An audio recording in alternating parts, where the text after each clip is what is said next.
And I stood there in my rubber pants on the edge of the river, freezing myself to death. And I thought to myself, there's a lot of current in this river. But Mike over there decides that in his hungover stupor, he's going to wade across the river. And I look at him and I say, Mike, the current is really hard right there. You don't want to fall in. Your waders could fill up with water. Sploosh. At that exact moment, Mike falls in. My buddy Sam is standing next to him, rips him out of the water by his suspenders. Mike breaches from the water, eyes wide as dinner plates, like something out of Shark Week. And the only sounds that I hear is him gasping for air. And then the next sound he makes is, I'm going to go sit in the car. And we didn't see Mike again for the rest of the weekend. Oh my goodness. TJ, we went live. I'm so sorry. Welcome, you guys, to episode 131. Tonight we are joined with Stone from Onefinity CNC. My name is Jesse of Building Jesse, and we have down below me here TJ of TJT Workshop. TJ is going to run through our sponsors real quick, and then we'll get into the show. All right, first sponsor that we need to thank is Surf Prep. If you are dealing with rough wood, you find that the hand feel of your projects is just not up to snuff, let me tell you, Surf Prep sanders and abrasives work together to give you the smoothest finish for a fine piece of wood. And that's why we love working with Surf Prep. The next sponsor that we need to talk about is Makers for St. Jude. Mike at Woodworker versus Cancers and Makers for St. Jude fundraisers is now over $26,000 for 2024. We are on our way to a second goal of $35,000 raised in 2024. We might have some news about that a little bit later in the show on how we plan on accomplishing that. But yeah, if you haven't signed up to work with the Makers for St. Jude fundraiser to help families with children fighting cancer, you need to reach out. You need to get a part of something cool. And if you're listening to this podcast and you haven't at least Googled up how you can be a part of the Makers for St. Jude podcast, shame on you. You should be a part of that. And then the other thing that we get to mention is that Sawdust Talk now has a Patreon. So if you want to buy a cup of coffee or help us make some public appearances or put a little money in the show or maybe help us come up with some clever ideas for some added value for Patreon supporters, we'd love to hear your thoughts, and we would greatly appreciate any support that you can give. You can find Sawdust Talk on Patreon. Yes, sir. Stone, how are you? How have you been? I'm good. I don't know why you're really quiet all of a sudden. I am? Yeah. Oh, dear. You're going to turn the volume up. How's that? Is that better? No. Maybe it's just you're so soft spoken compared to TJ. Possibly. I'm taking that as a compliment. It's not a bad thing to be. I don't know what the word I'm looking for, but you know what I mean. Mm-hmm. You're a big boy with a big voice. Yeah, there you go. I just have a really loud laugh. Everyone knows that about me. You can hear me That's true. If you've been to a maker event, you know. I'm kidding. We have a maker event coming up. How long is it? So it's like Maker Camp is yeah, that sounds right. Oh man, I'm going to the Pine Barren Pallet Works. Their Maker Fest. I'm going to that too in 3 weeks. That's coming up quick. I'm glad you said that. I've got a lot of work to do. Yeah, you do. And for every time you show up at these events, you got to pack all that stuff into crates and ship it elsewhere? It depends. For this one, since Pat and Carlina already have a couple of Onefinities, I'm just going to use one of theirs. So that makes it a lot easier. Oh, nice. Yeah. So because this could be somebody's first podcast and they might not know just how famous you are and the people with whom you represent, why don't you give us just a quick elevator speech about why we're hanging out with you today and who you are and what makes you such a big deal? So I'm not a big deal, but I appreciate that. So my name is Stone. My Instagram is Stonefinity because I work for Onefinity. So you put the two together. It really just worked out. was a coincidence. But yeah, I work for Onefinity CNC, and I do support, and I do a lot of media stuff, and obviously do the trade show stuff. We just started a podcast, so I wear a lot of different hats at Onefinity. But yeah, I work for Onefinity full time, and I get to hang out with cool people like you guys and go to do all the fun things. So you and I had met on the podcast, and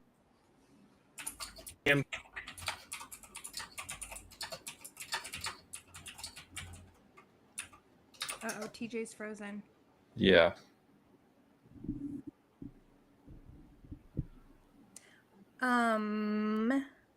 He will be right back.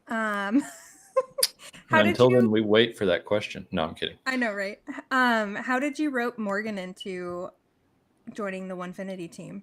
So Morgan had just left Microjig, and he was looking for work, and basically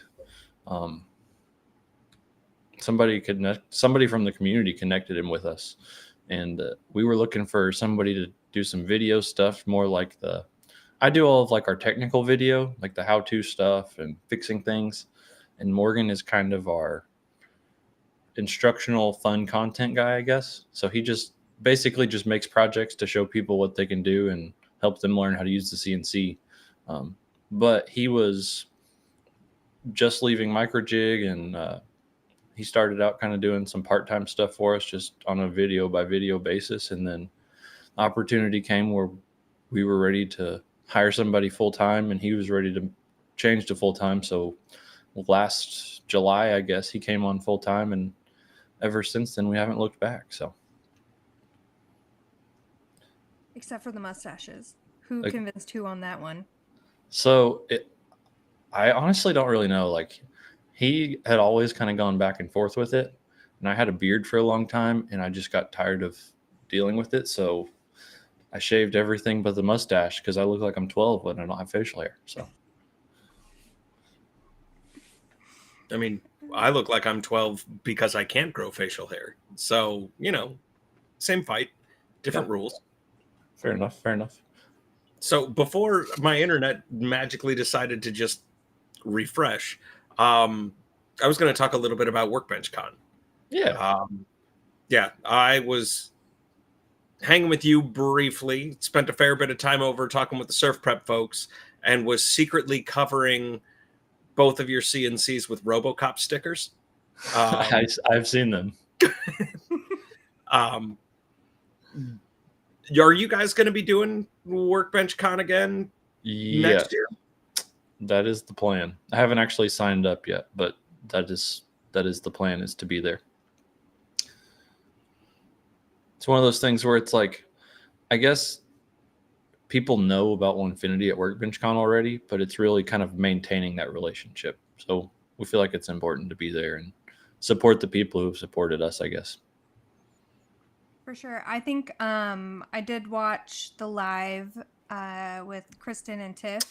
Mm-hmm. Sounds like they have a cool plan for this coming year. Doing some like brand establishment challenges, projects.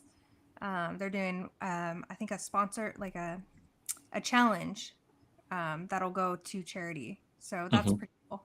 I was excited to hear about that. Yeah, they've really revamped some stuff, and I think it's going to be really good. It'll make it, not that it's not exciting, but like it'll just make it that much better because it's something new and different. Yeah, exactly. But yeah, do you find, I mean, again, the brand is pretty well known in the maker community, but did you feel like you had opportunities to connect with an audience that maybe you hadn't found prior? I think so, especially this year. I don't know what it was, but I felt like there were a lot of people this year that were new to it, I guess. Usually it's kind of the same, not the exact same group of people, but for the most part, it's the same kind of group of people that are there every single year. But it felt like this year there was a shift where there were more people who were kind of newer to the community that were there. So I think that was good. But it's like I said, that's one of those shows where we don't count on making like a ton of sales. We just know that that's a place where we're building relationships. That's wonderful, man. And then you're also theoretically going to be at Maker Camp. You got a We ticket will for be that. at we will be at Maker Camp.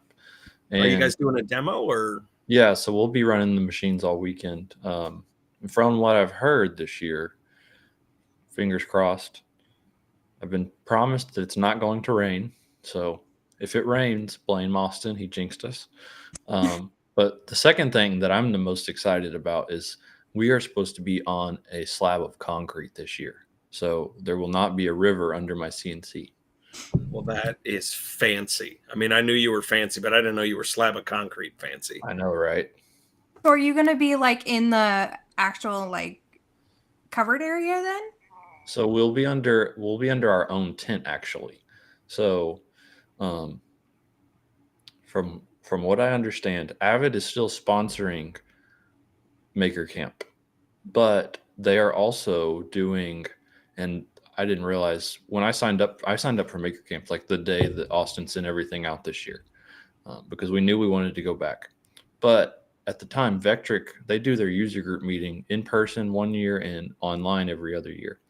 This year it's in person, and they didn't announce when and where it was until after I had signed up. Well, it turns out Vectric's user group meeting is the same weekend in Austin, Texas. So because of that, we had already signed up, so we were committed to Maker Camp. But Avid is sponsoring the event, but I think they're all going to that user group meeting down in Austin. So they will not actually be there in person, even though they're sponsoring. So because of that, we get a big space to ourselves. So So do they have somebody to run the plasma? they're not going to have one. They're not gonna have a plasma this year? From what Oh, I that- understand, they won't have anything. That was so cool last year to have like the plasma running to get your Yeah. piece to take to Lincoln to weld to go back, go see Yeah.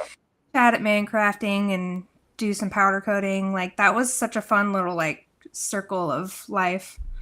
I know. So I think they're moving things around because I think we're going to be where Lincoln was last year. But they're kind of moving things around and messing with the layout. So it'll be laid out a little bit different this year. Interesting. Well, I'm excited either way. It'll be a great time. Oh yeah, for sure. So when is Onefinity gonna come out with the plasma? That's a really good question. It's not in the near future for sure because I don't think we've talked about it. So, but yeah, it's one of those things where maybe down the road it could happen, but that's not our market. So it's not what we're really worried about. But you can talk about lasers. I can talk about lasers. We do have some cool lasers. They just actually, sorry, I had something in my eye there. In the last few months, we've actually just re-released some lasers because JTech reworked their 7 and 14 watts so that now all of the little boards that they come with are all interchangeable. So you can swap between all of the different laser heads, the 7, the 14, the 24, the 44, and basically just unplug one wire and swap the head. So that's really cool. But yeah, lasers and CNCs, I mean, they just go together so well. And so how thick at a reasonable cutting speed can you cut with a 14 or a 44? So the 14 and the 7 are going to be like better for engraving just because they're a lower power. And with diode lasers, the lower the power, sorry, I'm getting all technical. No, it's good. The lower the power on a diode laser, the smaller the beam is because the 7 watt is one diode. The 14 watt is 2 of that exact same diode stacked on top of each other. But because there's 2 of them, the beam is twice as wide. So like you get up to the 44 watt, that's actually, let me do math. That's 8 of them stacked together. And then the power is adjusted so it comes out at the same 44 watts. But because of that, you get a bigger beam. So you're not going to get the same detail that you would with the 7 with the 44. But the trade-off is you get a lot more power. So like with the 7 watt, you're not going to cut through hardly anything. But with the 44 watt, like you could cut through 3/4 inch pine in one pass. So it'll cut some serious material. Yeah. So if you go with the 44 though, is that like all adjustable? I mean, I'm as like an ohm tech 60-watt girly, like that's all I've ever worked with. Is that like Yeah. something you can adjust down and do engraving still? Yeah, you can still do that for sure. With diodes, you get a lot more, I guess, adjustability because the diode is something that you can run at super low power. Like you can run it so low that it won't actually burn the material. And that's how you zero the laser, like setting your X and Y origin. Um, but you can also turn it all the way up where it'll run at 100% power and it won't do anything to it. With like a CO2 laser, typically most CO2 lasers, they don't fire up until like 7 or 8% power. And then you can't really run it at 100% power all the time because it'll damage the tube over time. So with diodes, it's a nice trade-off because you get all of that adjustability without any of like the limitations of I can't turn it up all the way because you can run it at 100% power all the time and it's not going to damage it. So that's the biggest, I think, gain from it really. It's like because you can get this, it's getting to the point where diodes are as strong as CO2 lasers. Um, I mean, CO2 lasers start at 20 or 30 watts usually, and we're at 44 already, and it's only going up. So you can kind of see how that's happening. And then you think about you get to strap it to your CNC bed and you don't have to take up the space of two machines. It only takes one. So. And Like roughly how long do you think it takes a normal human, not a wizard like yourself, to switch between heads? Honestly, like with this new, it's called the SI board. It stands for safety interface. With the new SI board, it literally takes 10 seconds because you pull the laser. It's got a magnetic mount that has two little indexing pins that lock in place. And you just lift it up and pull out. And then you have one little Molex connector that has a little tab and you undo that and then put the new one on and drop it on the mount. So it really is that simple. That is awesome. Yeah. And then so once I become a member of the cult of Onefinity, you're telling me that in addition to having a router head, I'm going to start collecting laser heads for like their Pokemon, essentially, because each one has an application, and you got to catch them all, man. That's true. Well, I mean, once you start a serious collection, I guess things tend to get, a bit carried away, right? Mm-hmm. It's true. But yeah, mine has just slowly grown. They get bigger every year too. So it's just like the little Russian nesting dolls, where I've got them on the wall and that's what they look like. I love it. And then to swap between laser and back to the routing cutter, is that still relatively quick? Can you use a similar indexing pin strategy? So you actually don't have to pull the router or the spindle out of the machine because the laser mounts to the front of the spindle mount. So you literally just pull the laser off, disconnect it, and then you have to put a command into the controller to switch back to the router. For the Masso or for the BuildBotix, you have to click a little button and a drop down. But other than that, it's just unplug it and pull it off the machine. That's super rad. I mean, that's kind of what I do with my ohm tech is I have a file saved that's for rotary and a file saved that's for flat stock. So when I swap back and forth wiring wise, I just have to load the file and go. So do you have on your CO2 laser, this is just a curious question, do you have a port for the rotary or did you have to like hardwire it? No, it's like a little plug. Okay, yeah. It was like an airplane connector type deal? Yeah. Where it screws on? Okay, yeah. Rotary in. The rotary obviously like doesn't move. It's got a really long cord on it, but you just plug it in. Yeah. Tighten it down, load the file, backup file, and go. It just makes Technology is great. Move, the y-axis. Yeah.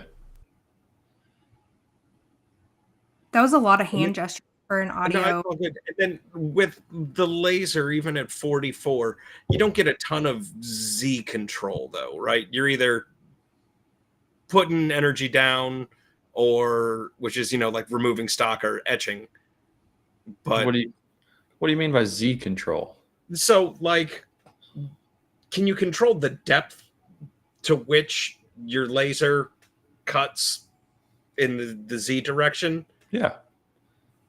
So The future's amazing. So typically you don't see a lot of that unless it is what we call a hybrid carve, where you are carving something with the CNC router and then you're going back over it with the laser, whether that's to add definition, just like making things darker and lighter, or if you want to like engrave something on top of it.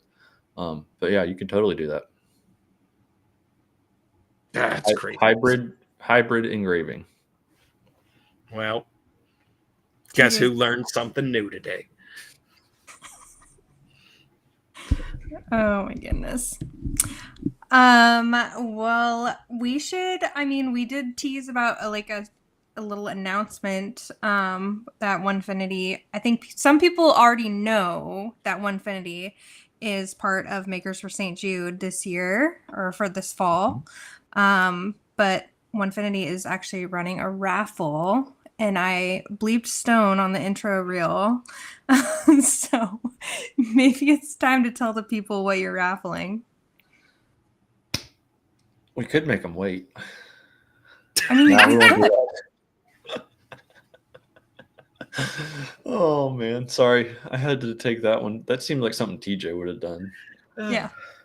But yeah, so this year, Onefinity, honestly, really last year when we kind of first found out about Makers for St. Jude and what it was, and saw that it was like something big and was something we wanted to be a part of, we were like, or Mike actually reached out to me, I should say, and was asking basically if we were interested in being part of it, and I said absolutely, and just kind of trying to think of what we could do. I talked to Hannah from Surf Prep, and obviously they've done a couple raffles with you guys now, so we're going to do the same thing.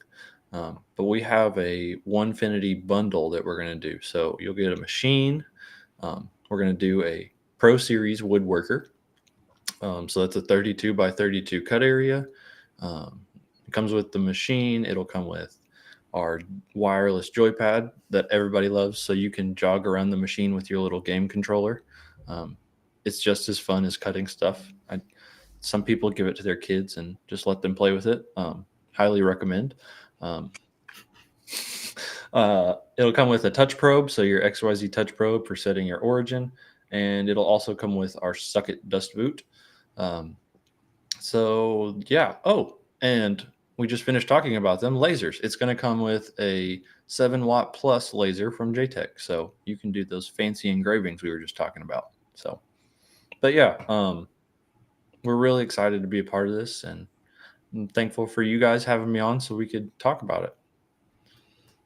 Okay, so you guys are going to be raffling off something like, I don't know, back of the napkin math, like 4,500 plus. Well, it's not quite that much. I did the math. It is $3,700. It's $3,700 value. That's still a screaming amazing prize. Yeah. So, and where do we find your auction? Are you going to post a link into your bio, maybe the Onefinity page bio, and start sending people that direction? yes. So I will have it in my bio on Instagram at Stonefinity. I'll have it in the Onefinity Instagram bio. I don't have this up yet, but I will be adding a page for this on our website so that you can find it on our website. That's an easy place to find it. And then obviously, because we are doing this with Makers for St. Jude, you can find it on their St. Jude fundraiser page. So if you go in there, it's under my name, Stone Willingham, and it is labeled as Onefinity CNC St. Jude raffle. So it's super easy to find. And $30 get you 1 entry, $50 get you 2, and $100 get you 5 entries. So super low barrier to entry if you want to have a chance at winning a CNC. And if you want to spend more than 100, every $100 gets you 5 extra. So super awesome. We so appreciate you. This is, this is really exciting for the fall challenge, and I cannot wait to see what this raffle does.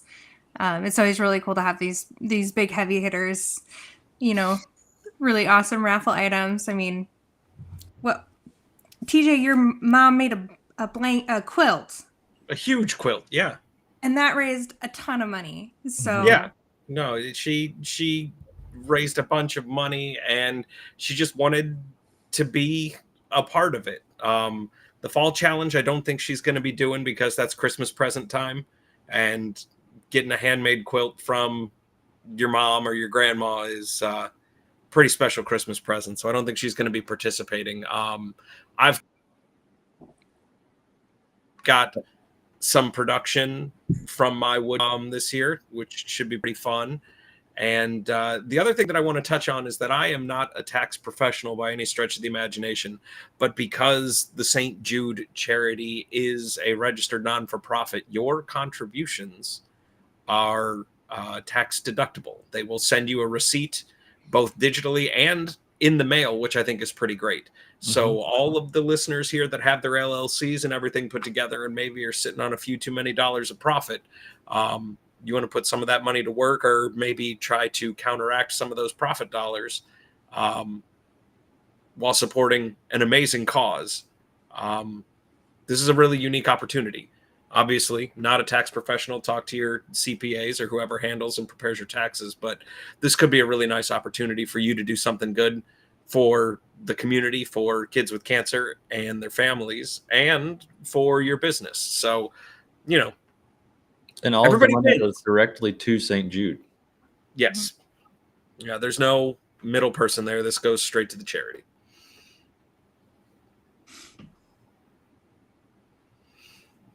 And we'll have to get some people.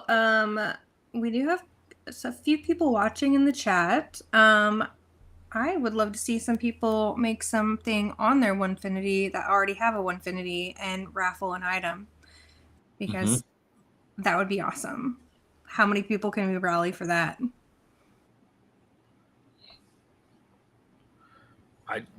It sounds super rad. I want a Onefinity because I want to start making custom arcade sticks for people in the professional fighting game community. I've done a couple of handmade ones, but I feel like CNC joinery is this black magic that'll save me a whole bunch of steps. And yeah. The best part is now there's like websites where you can literally just tell it what size you want it to make something, and it'll do it all for you. The future's incredible. The future is incredible. I've blown TJ's mind like 12 times in the last 30 minutes. Well, and the thing is I'm not afraid of CNC, but the last time that I really got to put my hands on it, I wasn't digging ears deep down into the bowels of the internet looking for ChatGPT to solve all of my life's problems with a router and some patience. I mean, this is freaking incredible. He's like, why do I even use a lathe? TJ, you could make chairs with a CNC. I could make 80% of a chair with a CNC, and I am okay with that. You can make 100% of it. Yeah. Where there's a will, there's a way, man. I'm telling you. Well, I guess the way that you guys are talking about this internet, all I have to do is ask a website politely, and then someone on the dark web sends me a G code for an entire chair, and then I just set the slab on there and wait, and a chair pops out. Is this what you're saying? Yeah, basically. Okay. No, So no. careful registration, doing a good job of affixing my slab, and then asking the dark web for its deepest, darkest secrets to mill out the majority of a chair. And then I just camp out with the router and I'm done. That's how woodworking works now? Pretty much. And you can quit your job and make chairs. God, the future's amazing. And you can make me my Spurtle. Oh, why don't you just ask the whatever corner of the internet you guys like to go? Ask them for Spurtle plans. And imagine a Spurtle with straight slots instead of sloppy TJ slots.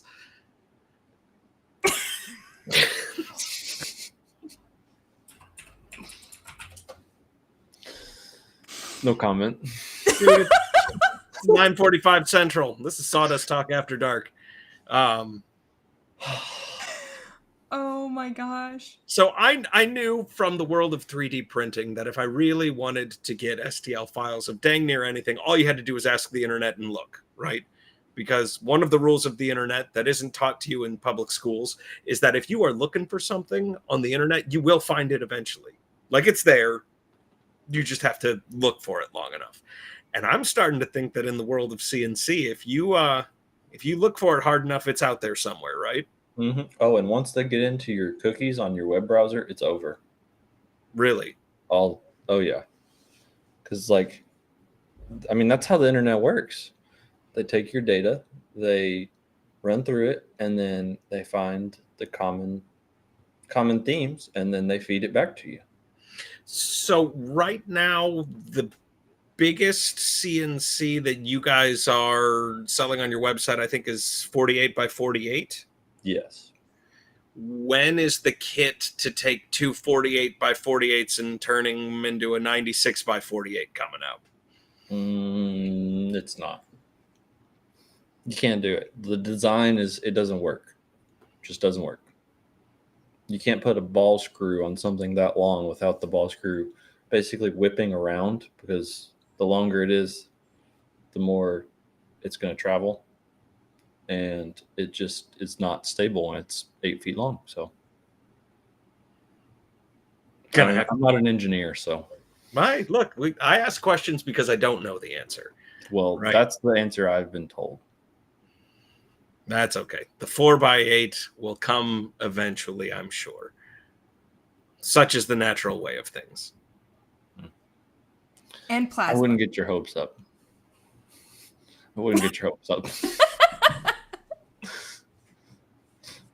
No, the laser thing's really cool though. That's I think that's awesome. Having a machine that is like basically a 2-in-1. I mean, my CNC is spindle and plasma, which is why I keep poking at plasma.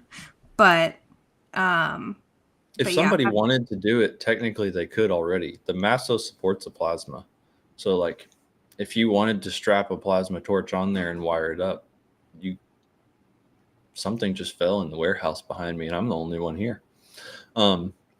Something basically like you could strap it on there, wire it up, and it would work, but that's not something that's like a high priority. Yeah. Yeah, so if you had a plasma cutter that had hot arc start, right? So that it could raise the frequency enough to make the arc at not the origin, but at the beginning of the cut. Then all you would really need is like a plotter, which is what the control for the rest of your CNC does. So you literally just need the torch and so to wire it to the controller. And something to squeeze a trigger. Yeah. Yeah. You need a trigger squeezer. But other than that, I mean, all of the software and the electronics are already there for it. Interesting. And then, okay, Stone, I got a plasma cutter. Let's get dumb. I feel like TJ's now thinking like, how can we attach a flamethrower to it? Hey, have you heard of TJ and the flamethrower stories? I have not.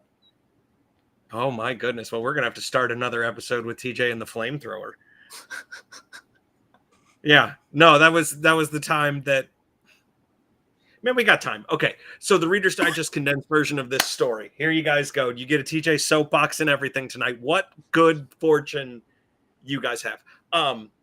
Before I moved into the home that I'm currently in, so this is like June of 2019, right?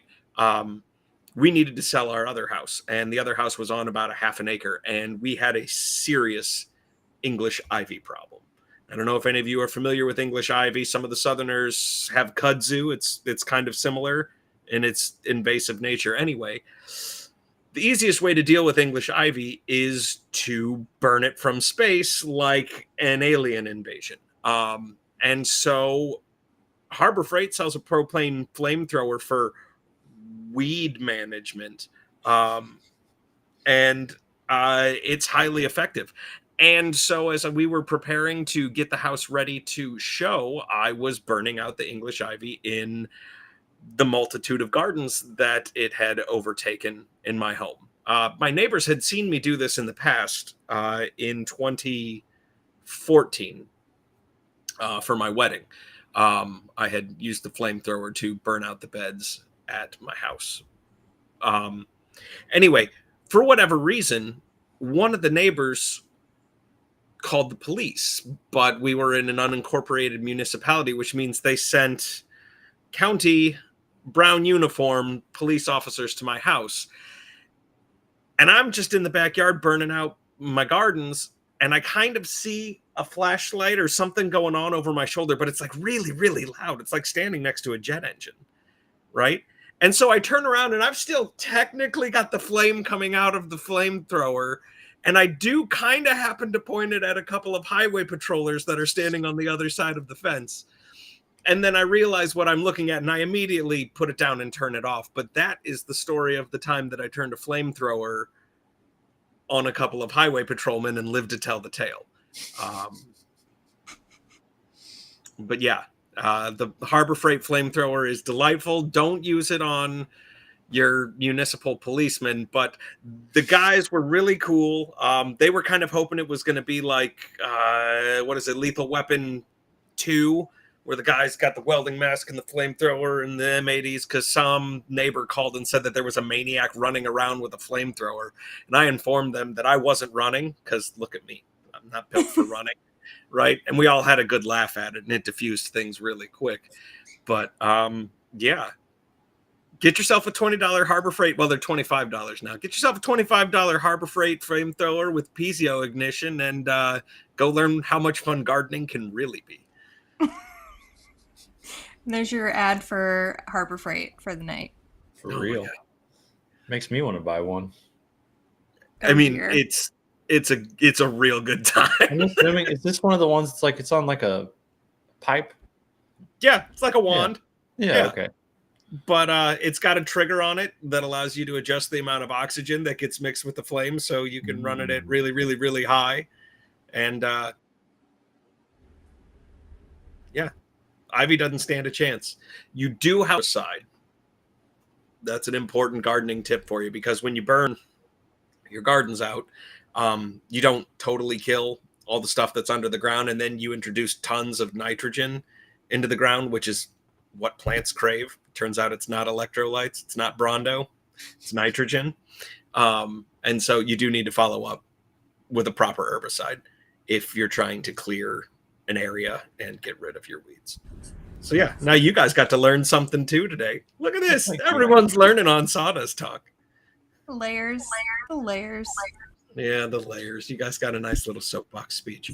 The time is now 9:51. Stone, is there anything that we were supposed to talk about that we didn't get a chance to talk about tonight? I don't think so. I think we covered. Wait, I've got my notes here. Uh-oh. Got to stay organized. Got us posted. Everybody look out. Actually, it's like 4 of them that were all tacked together. So we covered $30 get you 1, $50 get you 2, $100 get you 5. $3,700 value. You're never going to have a chance to get a CNC this good, this cheap ever again. That's all I can say. I don't know what else to tell you, people. Yeah, you're at less than 1% of the price for one ticket. I'm just throwing that out there. Because math. Yeah. Cool. Is there anything else in your notes, or is that no, that was okay. I think we covered everything. So good deal. All right, so we're going to take another lap through sponsors, and then we will get to the final question. First of all, we need to thank Hannah and Surf Prep. If you take a look at Stone's shirt, he's representing tonight.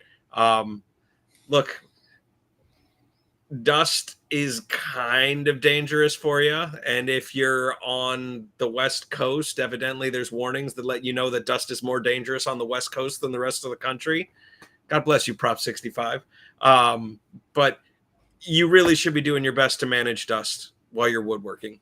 There's a lot of nasty stuff in wood that over time can accumulate and hurt your health, which is why something with a nice HEPA filter that connects directly to your tools, kind of like Surf Prep's dust collection system that integrates flawlessly with their sander and abrasive systems. Or your That's what I CNC. think everyone should take a look at. Yeah.